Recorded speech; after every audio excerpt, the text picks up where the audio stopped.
السلام عليكم soo dhawaada saaxiibadeena YouTube badal waa wiil yar oo ah ganacsade balse waxa kadis looga dhigay in la siiyo shahaado sharaf bal aynu wada daawano muuqaalka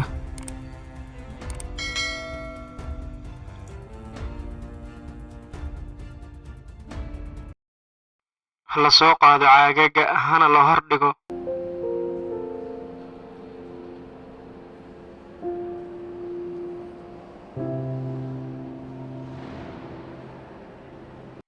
sidoo kale la soo hormara saladaha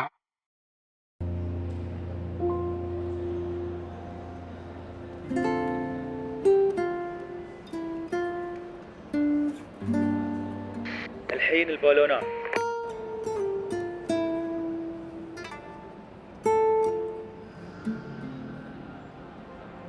sidoo kale la soo agmara buufimooyinka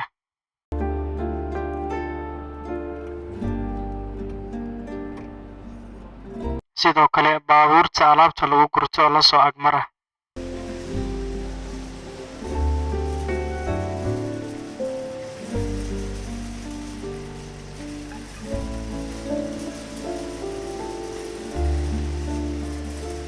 البنات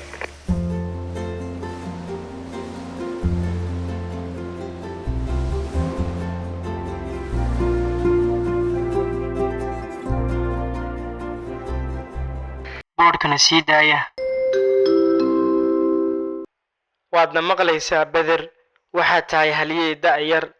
waxaadna ku kaalmaysay mashruucaaga faa'iidada ka soo baxda carruurta qaba kansarka run ahaantii aad baad quluubtooda uga farxisay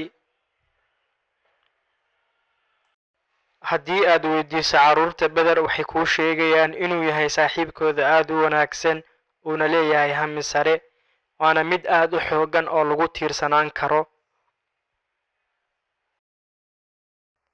aabaheen wuxuu lahaa nagtiinno aad u fara badan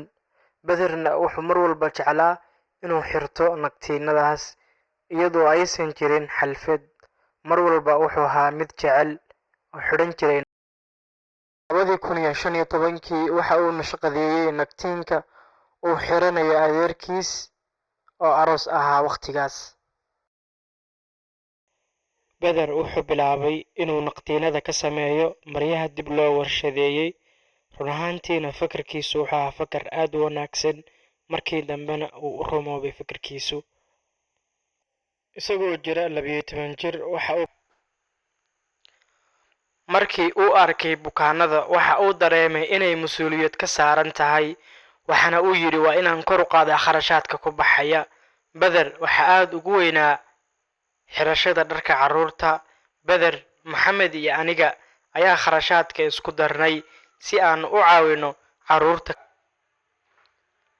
dhammaan waxaan ka caawin doonaa inuu gaaro hadafkiisa haddii ay ahaan lahayd asaga iyo aabihiis